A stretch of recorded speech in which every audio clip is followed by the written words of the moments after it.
Born Pretty Store Review and Tutorial by Hotpinkzebrapolish. And this is the design I created from the products that I will be showing you.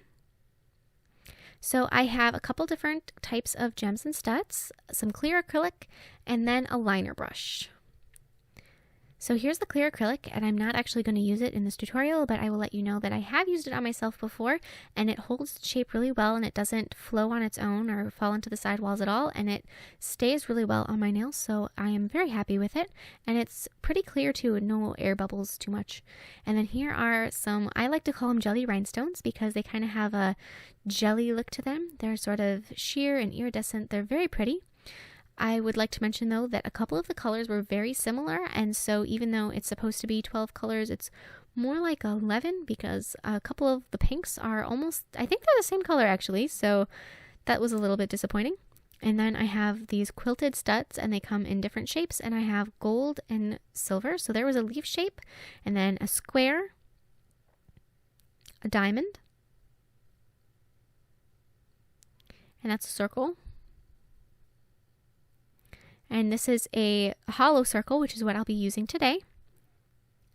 And then I've got all those shapes again in the opposite color, so silver and gold of each.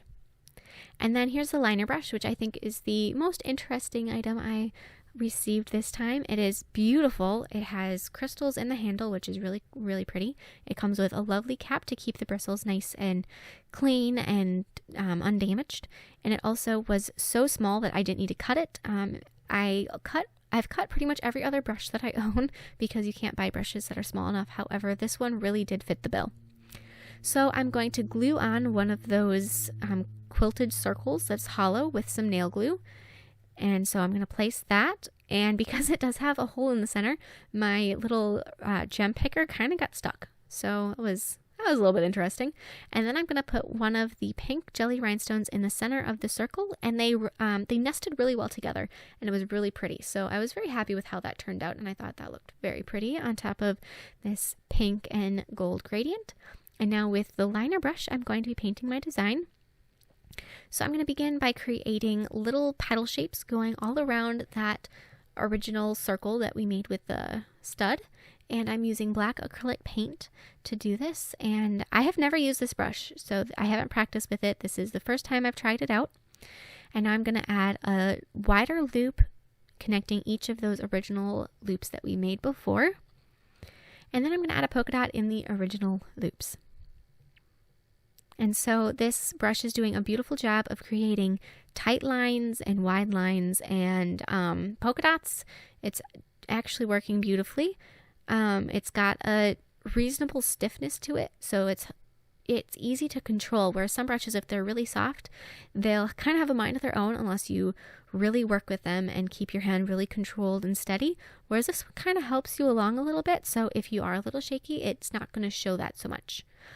And then I'm going to add another layer of polka dots in some of those larger loops that I just added, and now I'm going to create some little lines, so I'm going to add a pull above each of the polka dots we just added, and then I'm going to paint 5 polka dots between each of those little pulled teardrop shapes. And I'm going to be adding a similar pattern towards the tip, so you can watch how this turns out again, just so that you can see. So I'm going to create a V shape and then a U shape between the V, and then some little loops, polka dots, and then another of those little pull shapes and some more polka dots. And of course, add a layer of top coat. So I was very happy with everything that I received, and I would recommend anything, and there will be a discount coupon code in the description box, so don't forget to check that out. I hope you enjoyed this review and tutorial. Please share any recreations with me on Facebook, Twitter, and Instagram, and I will see you in my next video. Bye!